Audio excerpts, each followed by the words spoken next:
Então, quando a gente fala sobre a partilha da África, a gente precisa considerar, como a gente sempre faz, né? Vamos tentar considerar um pouco também a questão do contexto cronológico, né? A gente tem que ir até o início do século XIX, né? O continente africano ele era encarado como, pelos europeus, claro, né? Ele vai ser encarado como uma grande área fornecedora de produtos exóticos, né? Como a gente falou na aula passada. E também de escravos, né? A escravidão está continuando e tal. Né? É durante o desenrolar, né, da chamada época moderna que várias feitorias vão ser instaladas ali pelo litoral africano. Né? A gente falou disso tudo na última aula. Né? Só lá na metade do século XIX que, com as transformações tecnológicas e do capital europeu, e principalmente também pela descoberta de minerais, né, alguns tanto minérios metálicos como não metálicos, né, vai acarretar uma nova valorização do continente africano, né, porque você vai começar a se perceber que muitos capitais poderiam ser investidos na mineração e isso traria um retorno lucrativo muito grande para a economia industrial europeia. Né. Talvez o marco mais importante no que diz respeito a esse processo de dominação do continente africano, né? O mais importante nessa partilha da África vai ser, de fato, a Conferência de Berlim. E a partir daí a gente não falou ainda, né? Essa Conferência de Berlim vai se dar aí aproximadamente entre 1884 e 1885, certo? E vai ser uma reunião convocada por Otto von Bismarck, que até então o primeiro-ministro da Alemanha, né, que vai procurar salvaguardar o chamado Império, né, que havia sido unificado em 1871. Né? Vocês sabem que a Alemanha é uma das unificações tardias. Essa unificação da Alemanha, a formação de um Estado nacional centralizado, só vai ocorrer mesmo aí em 1871. Né? E também de manter boas relações com todas as potências, né? Instigando, desse modo, as rivalidades que poderiam fazer com que elas se opusessem entre si. A principal decisão dos representantes das 15 nações que vão estar presentes na conferência foi, na verdade, né, a definição de normas que precisam ser seguidas pelas potências colonialistas, certo? Vai ser necessário, nesse caso, de acordo com eles, uma ocupação efetiva dos territórios africanos, que vai ser seguida de uma notificação às demais potências europeias. Tá? Vai se decidir também reconhecer a existência do chamado Estado Livre do Congo, certo? Que vai ser considerado propriedade pessoal do rei da Bélgica, chamado Leopoldo II. Tá? Vai se aprovar, né, a liberdade de navegação nos rios Níger e no rio Congo também. Vai se determinar ainda que os territórios que fossem banhados, todos os territórios que fossem banhados pela bacia do Congo, não poderiam ser utilizados para o tráfico negreiro, né, para o tráfico de escravos, nem servir como mercados fornecedores de escravos também. Tá? Vai se resolver, a partir daí, a liberdade de comércio na bacia do Congo. Certo? Lembrando que até então, nesse momento, por mais que a divisão esteja começando a ser feita do continente africano por parte dessas potências industriais e militaristas europeias, principalmente, muito dos territórios ao interior ainda não havia sido dominado, ainda não estava sendo, como é que eu posso dizer, não estavam tendo suas riquezas extraídas, na verdade. Tá? Isso vai começando a partir daí. Né? E partindo das colônias ali do Cabo, que vão ser ocupadas, né, no início do século XIX, os ingleses vão vencer muitas das populações negras que existem ali na atual África do Sul, né, a nação Zulu, mais especificamente, e vão começar a se interessar pelas chamadas República do Transvaal e República de Orange, né, que havia sido fundada pelos boeres. Quem eram os boeres? Né? Eram os africanos brancos de origem holandesa. E a partir de 1870, mais ou menos, que é quando finalmente vão ser encontrados diamantes, né, e uma série de jazidas de ouro, a política anti-inglesa presente nesse momento nesse território vai fazendo com que ela se aproxime da Alemanha, negando aos chamados estrangeiros, né, na maioria deles ingleses, tanto direitos políticos quanto permissão para explorar as minas, né, além da própria recusa de aceitar a tutela inglesa do próprio governador do Cabo, né, que isso vai acabar precipitando a chamada Guerra dos Boeres, mas isso aí é uma coisa que a gente vê posteriormente, certo? Então, não os alemães, mas descendentes. Não, nesse caso aí, vai haver uma aproximação com a Alemanha, mas isso aí é uma colônia fundada, esses boeres aí que a gente está falando, esses africanos brancos nesse momento é no território da atual África do Sul. E no território da atual África do Sul, nesse momento, houve uma colonização de origem holandesa, certo? E esses holandeses presentes esses descendentes dos holandeses, na verdade, vão acabar desenvolvendo um sentimento anti-inglês e vai fazer com que eles acabem se aproximando de uma outra nação, certo? Que nesse caso vai ser a Alemanha. Enfim, né? E aí, a partir desse processo de dominação, é interessante que a gente ressalte também que vai haver uma forte presença na ilha de Madagascar, que vai ser muito utilizada como base naval na rota ali da Indochina, que ali mais ou menos em 1895, né? Já na área mais ao norte, né, do continente africano, nessa região as populações vão ser muito fortemente islamizadas e teoricamente integradas ao Império Otomano, que ainda existia nesse momento, né? E essas regiões elas se subordinariam às dinastias dirigentes ali do Marrocos, da Tunísia, da Argélia e também do Egito. Tá?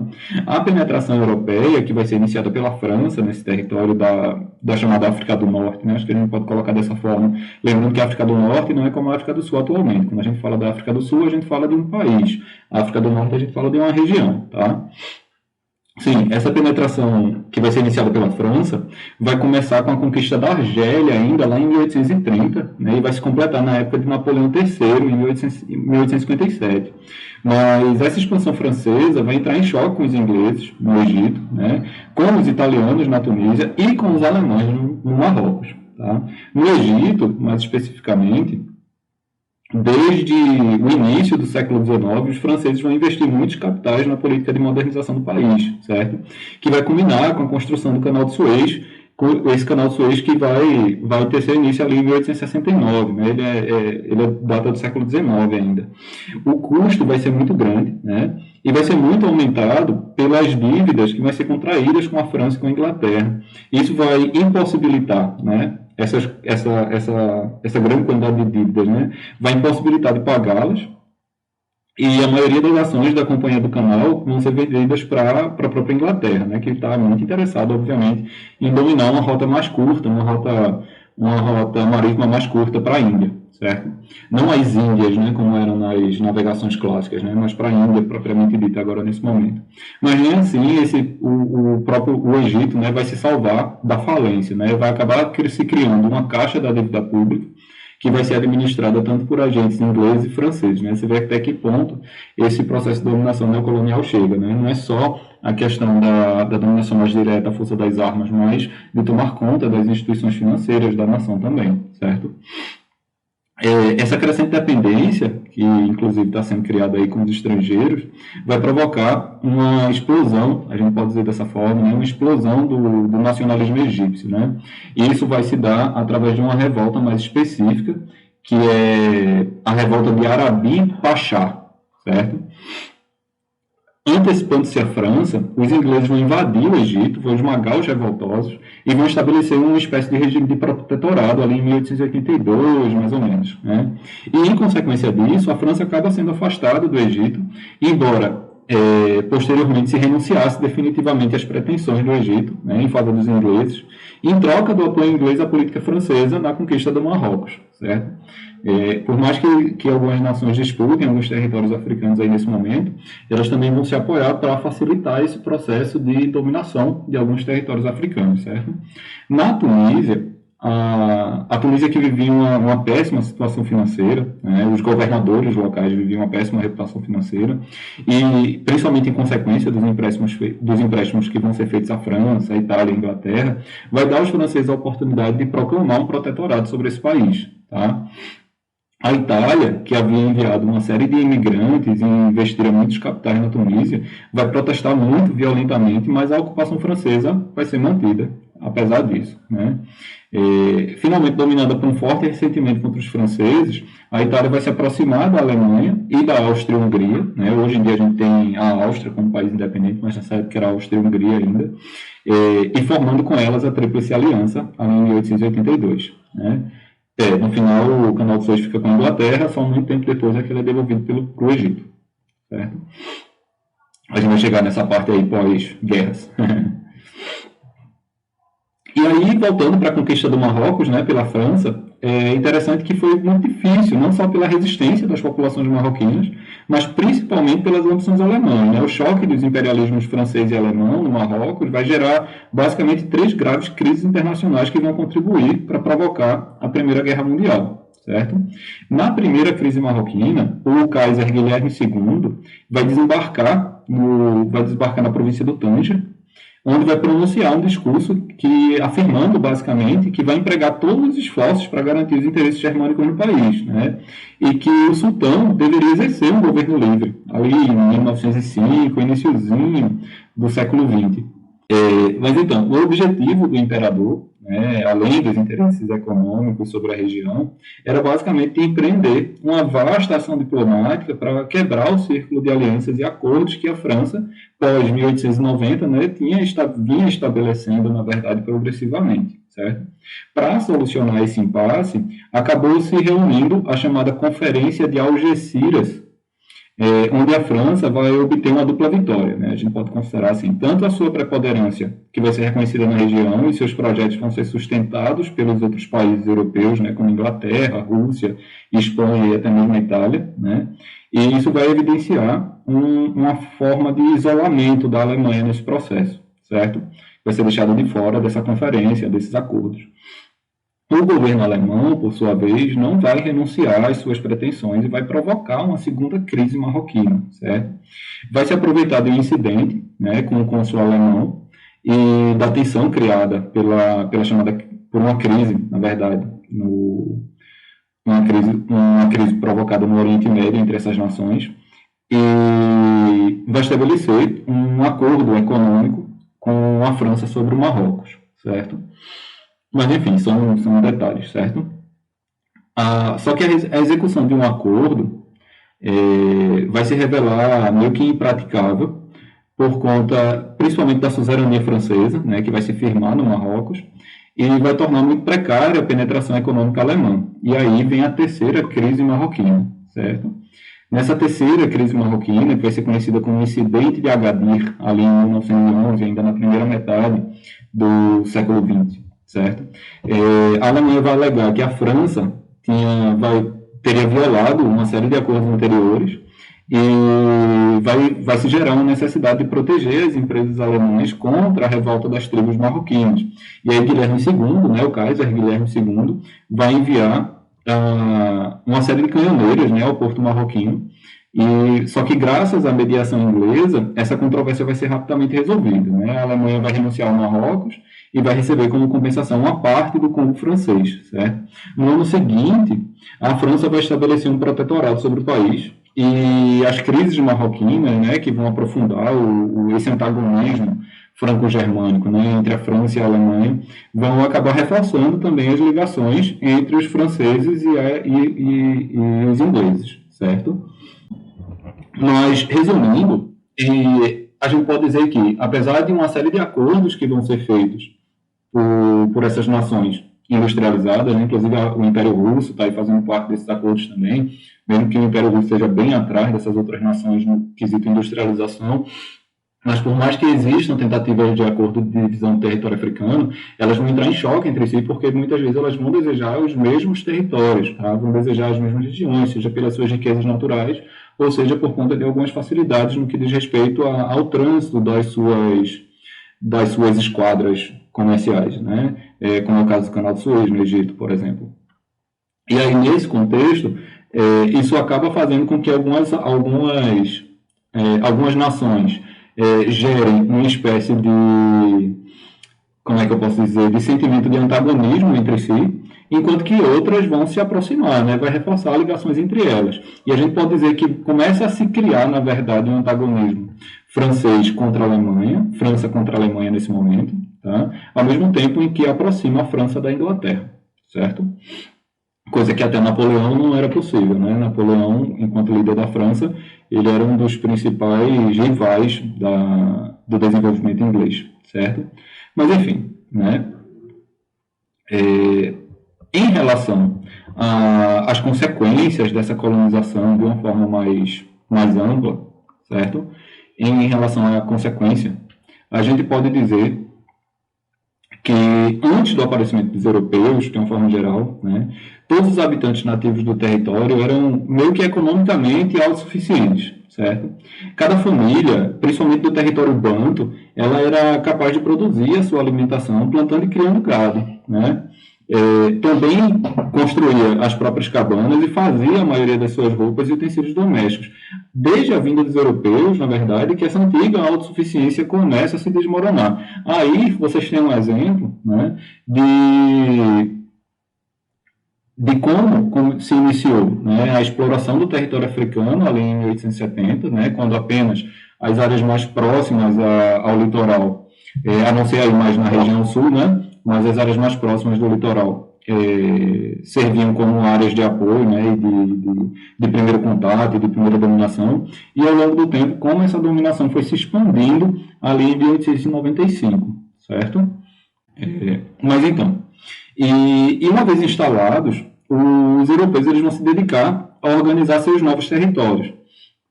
Todos os setores da produção, seja agrícola, indústria ou comércio, vão ser organizados sob uma base monopolista essa que a gente viu na última aula, né?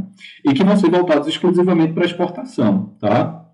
No setor agrícola, os produtos de subsistência, e aí agora a gente entra num contexto mais genérico, tá? Sem tantos detalhes, né? No setor agrícola, os produtos de subsistência vão ser substituídos ou vão ser deslocados para regiões menos férteis, né, pela chamada nova agricultura de plantation, que já era praticada por grandes empresas em gigantescos latifúndios, né, que basicamente vão concentrar o trabalho de milhares de camponeses que seriam expropriados das suas terras. Tá? Essas plantations vão se dedicar à monocultura do café, do amendoim, do cacau, enfim, né, produtos que não eram destinados a satisfazer o consumo local, mas serem vendidos no mercado internacional. E aí a gente tem uma característica semelhante àquela colonização clássica, certo? Aquela colonização clássica que a gente encontra aqui no Brasil, certo? Ops, adiantei demais o slide. Que aqui se produzia muita cana-de-açúcar, mas pelo menos no primeiro momento. Mas essa cana-de-açúcar ficava aqui? Não, a maior parte dessa cana-de-açúcar era produzida para se exportar, certo? As consequências dessa orientação da agricultura vão afetar basicamente toda a sociedade africana, a gente pode considerar como um todo aí, certo? E as organizações tradicionais que a gente poderia encontrar, como a tribo, a aldeia, a família, que se estruturavam a partir da sua inserção na produção de subsistência, ou mesmo na pecuária itinerante, que eram praticadas pela comunidade nas terras comuns, e que exigiam uma abundante mão de obra, além de largas extensões de terra e propriedade coletiva, vão perder toda a sua base de sustentação, certo? Tanto aldeias e tribos vão ser deslocadas e dispersadas em suas terras essas que vão ser entregues aos colonos brancos, né? Assim como também as empresas capitalistas, enquanto que os africanos vão ser concentrados em reservas instaladas em regiões estéreis ou forçados a trabalhar como assalariados para os seus novos senhores, né? A destruição dessas estruturas tradicionais vai ter como objetivo central desse colonialismo europeu de tornar as populações africanas inteiramente dependentes dos colonizadores, certo? Principalmente pela necessidade dos europeus disporem de mão de obra muito forte e barata para a empresa de colonização, certo? Como nem sempre a oferta de salários atraía os elementos nativos, começou a se adotar medidas para direta e indiretamente forçar as populações a vender sua força de trabalho, né? Aí rolava tanto o confisco das terras mais férteis, como a imposição de impostos individuais em dinheiro, o recrutamento forçado, o confinamento das comunidades nativas em áreas reduzidas e cada vez mais pobres também, né? E, em consequência, para poder viver, um número cada vez maior de indivíduos, né, vai sendo obrigado a trabalhar nas minas e nas plantações, também nas construções e na manutenção de rodovias, de ferrovias e até mesmo das cidades, certo? É certo, né, que as metrópoles vão realizar na África obras nada, como é que eu posso dizer, desdenháveis, né, a gente pode considerar dessa forma. Eles vão modernizar os portos, vão abrir rodovias, vão construir estradas de ferro, né, vão construir diques, vão construir cidades. O mapa e a história do continente nos ensinam, porém, que os portos tinham uma única finalidade, né, que era de assegurar o contato com a Europa e para lá, consequentemente, escoar os produtos coloniais, né, que as vias comerciais e as estradas de ferro não se destinavam a favorecer o mercado interno, nem a facilitar as comunicações, mas sim de facilitar o transporte das mercadorias até os portos de embarque, né, que as cidades construídas, inclusive, elas vão abrigar, sobretudo, uma população europeia, né, não uma população africana. Ok? Mas então, quando a gente fala do Japão imperialista, Ariane, por mais que o Japão, no primeiro momento, ele sofra esse processo de intervenção europeia também, mas o Japão vai se modernizar muito rapidamente através da era Meiji, certo? E a partir daí ele vai acabar se colocando na posição de nação imperialista e industrializada também. Na Ásia Oriental, né, sobre a expansão europeia na Ásia, né, sobre a Ásia Oriental muito especificamente, né, essa parte da Ásia é bastante povoada, né, e de uma civilização muito antiga, de longa data vai ser cobiçada pelos europeus, certo? Desde a expansão marítima e comercial ali dos séculos XV e XVI, o interesse europeu se manifestou nessa região. Que região é essa? É a região das Índias, obviamente, certo? Que os europeus chamavam como a região das Índias, né? Vai ser através da fundação de uma série de feitorias e da a obtenção de concessões que vai ser estabelecido por meio de companhias privilegiadas, né? Relações mercantis, principalmente de produtos exóticos que se mantiveram ali até o século XVIII, né? As chamadas especiarias, enfim. Vai ser a partir de finais do século XVIII, porém, que uma nova tendência vai ter início e vai se prolongar até ali a segunda metade do século XIX, em 1880, mais ou menos, né? E aí, por sua imensa população, essa região da Ásia Oriental vai passar a ser encarada como sendo muito atraente para o mercado consumidor da produção nascente da indústria fabril europeia, tá? O começo da Revolução Industrial vai levar os países industrializados a buscar mercados para vender seus produtos e também para obter matérias-primas a baixo preço, né? Esses objetivos vão ser atingidos mediante uma série de tratados desiguais, né? Em geral impostos pela força, né? Foi a chamada diplomacia do canhão, que vai ser iniciada pelos ingleses ali na China, certo? Vai ser por volta também dessa segunda metade aí do século XIX, mais especificamente na década de 1880, que uma terceira etapa das relações entre asiáticos e ocidentais vai começar a se manifestar. Tá? Vai se buscar os chamados campos de investimentos de capitais, que vão ser aplicados em indústrias extrativas, também em empreendimentos agrícolas, em transporte, enfim. Nessa fase de predomínio dos interesses financeiros, o que não vai excluir outros interesses econômicos, né, mas vai relegar, né, a um plano secundário, tanto as diretrizes e os benefícios vão caber aos bancos, né, às instituições financeiras, que vão ser intimamente ligados ali aos complexos industriais, certo? Lembrando que a gente está vivenciando aí o capitalismo financeiro já. E aí, em consequência disso, dessa relação, né, a própria competição imperialista ela vai ser muito intensificada e vai provocar uma rivalidade muito crescente tanto entre antigas potências quanto novas potências. Né? Quem seriam as antigas potências nesse processo? Seria Inglaterra e França, né? Enquanto que as novas potências seriam Alemanha, Estados Unidos, Rússia, Japão. Tá? Dessas antigas e novas potências, pela glória do Nosso Senhor, né, vai acabar ocorrendo um grande protecionismo, né, um grande protecionismo econômico, vocês podem encontrar o termo protecionismo aduaneiro também, certo? Em relação às suas áreas de influência. Muitas intervenções vão ser realizadas, inclusive em fenômenos de guerra mesmo, para preservar ou ampliar as vantagens que essas nações vão ter, que essas potências vão ter. E isso vai acabar resultando na dominação desse território da Ásia Oriental, tá? Que hoje em dia a gente faz muito mais referência a essa região como sendo o Extremo Oriente, certo? O Extremo Oriente do continente asiático. A Índia, né? A Índia, que é uma sociedade tradicionalista, estruturada em castas, essas castas que tinham um fundamento, né, hereditário, endogâmico, e que isso implicava uma função social em um gênero de vida rigorosamente regulamentado, vai ter uma economia essencialmente agrícola, né, baseada numa espécie de comunidade aldeã, embora uma série de técnicas artesanais aperfeiçoadas fossem desenvolvidas, inclusive contando com inúmeros centros urbanos. Tá? há continuidade das instituições, que vai ser reforçada pelo hinduísmo, certo? Que tinha muitas normas que vão impor, de certa forma, um conformismo social, né? A renúncia às satisfações materiais e uma série de regras sociais muito rigorosas, né? O próprio islamismo, que vai ser dominante em algumas regiões setentrionais, né? Quem não lembra, setentrional é o que está mais ao norte, igualmente não comportava estímulos a transformações, né? Vai haver a aceitação absoluta da vontade de Allah, né? E isso implicava a predeterminação e um certo fatalismo também na condição de vida de algumas categorias que eram dominadas, certo?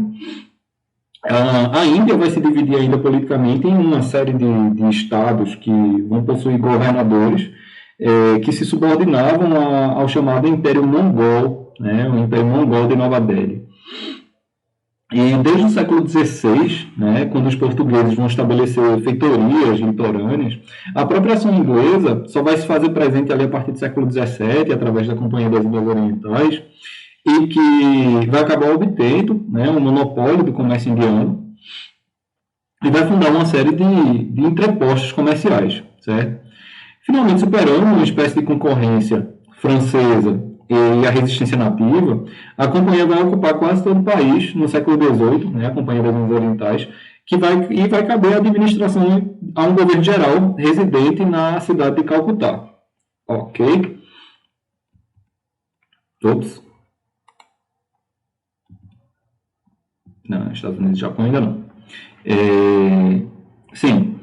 E até inícios, mais ou menos, do século XIX, as relações comerciais entre a Inglaterra e a Índia, né, a gente pode dizer que é uma relação anglo-hindu, vai se enquadrar ali nos limites do mercantilismo, né? Para revenda em outros mercados, os ingleses vão acabar adquirindo especiarias e tecidos diversos, né, como seda, algodão, joias, o próprio ópio, enfim, certo? E aí, no decorrer do século XIX, que o desenvolvimento do capitalismo inglês importou uma série de novas diretrizes de consequências desastrosas para a Índia. Interessados principalmente em ampliar a produção de matérias-primas, os ingleses vão confiscar as propriedades rurais, vão suprimir a servidão camponesa e vão estimular a produção de algodão, de cânhamo também, e assim vai ser estabelecido o pagamento de um imposto individual que vai forçar os povos nativos a buscar um trabalho assalariado, certo? E isso vai fazer com que a oferta de mão de obra se amplie, consequentemente, né, e o mercado consumidor da produção fabril também. A própria invasão dos tecidos ingleses, que vão ser favorecidos aí por tributos alfandegários, vai reduzir bastante, provocando a ruína do artesanato local, certo?